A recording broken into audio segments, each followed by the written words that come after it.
ဗိဓမ္မာစာပေလေ့လာခြင်းပထမအဆင့်စိတ်ပိုင်းမှတ်စုပူဇော်ခြင်းစာမျက်နှာ၄စိတ်ပိုင်းအပိုင်း၁ဘုံပြားအားဖြင့်စိတ်အမည်၄မျိုး၁ကာမဝဆရစိတ်54ပါး2ရူပဝဆရစိတ်15ပါး3အရူပဝဆရစိတ်12ပါး4လောကုတ္တရာစိတ်အကျဉ်း10ပါးအကျယ်40ပါးစုစုပေါင်းစိတ်အကျဉ်း89ပါးစိတ်အကျယ်122ပါးစိတ်ဆိုသည်မှာအာယုံကိုရအောင်ယူနိုင်ခြင်းဖြင့်သိတတ်သောတရားတနည်းအာယုံကိုသိတတ်သောတရားလောကီစိတ်ဆိုသည်မှာလောကသုံးပါးတွင်ကျင်လည်တတ်ဖြစ်တတ်သောစိတ်လောကီစိတ်များမှာကာမဝဆရစိတ်တနည်းကာမစိတ်54ပါးရူပဝဆရစိတ်တနည်းရူပစိတ်15ပါးအရူပဝဆရစိတ်တနည်းအရူပစိတ်12ပါးပေါင်းလောကီစိတ်82ပါး1ကာမဝဆရစိတ်ကာမဝဆရဆိုတဲ့အဓိပ္ပာယ်ကကာမနဲ့အဝဆရတွဲထားခြင်းဖြစ်ပါတယ်အဝဆရကကျင်လည်တတ်ဖြစ်တတ်သောတဲ့ကာမဝဆရစိတ်ဆိုသည်မှာကာမတဏှာဤ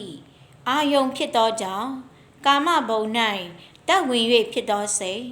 တနည်းကာမဘုံ၌များသောအားဖြင့်ကျင်လည်တတ်ဖြစ်တတ်သောစိတ်ဖြစ်သည်တဲ့ရူပဝဆရစိတ်ဆိုတာကရူပရဲ့အဝဆရရဲ့စိတ်ရဲ့အဝဆရက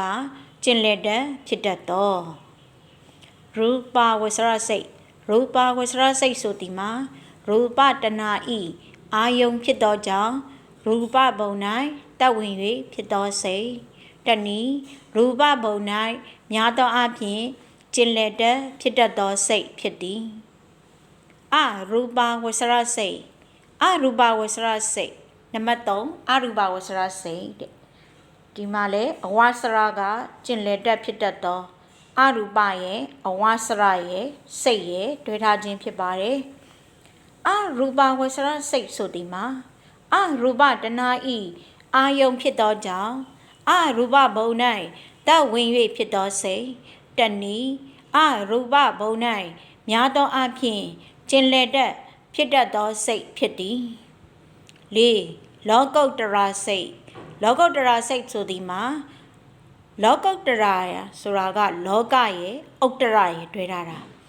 လောကနဲ့ဥတ္တရတွဲလိုက်တော့လောကုတ္တရာဥတ္တရကလွတ်မြောက်သောလောကုတ္တရာစိတ်ဆိုသည်မှာလောကသုံးပါးမှလွတ်မြောက်သောစိတ်ဝါလောကသုံးပါးထက်လွန်ကဲမြင့်မြတ်သောစိတ်ဖြစ်သည်မှတ်ချက်လောကုတ္တရာစိတ်၈ပါးကိုဇန်၅ပါးအားဖြင့်အကျယ်ပွားသောလောကုတ္တရာစိတ်အကျယ်40ပါးဖြစ်၍စုစုပေါင်းစိတ်အားဖြင့်လည်းစိတ်အကျယ်122ပါးဖြစ်၏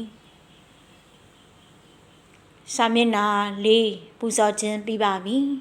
ဓမ္မမိတ်ဆွေများကိုယ်စိတ်နှပါကျမ်းမာချမ်းသာတော်မူကြပါစေရှင်ယခုဓမ္မဒါနပူဇော်သူကတော့ပန်းသစ္စာနရီတာဖြစ်ပါတယ်ရှင်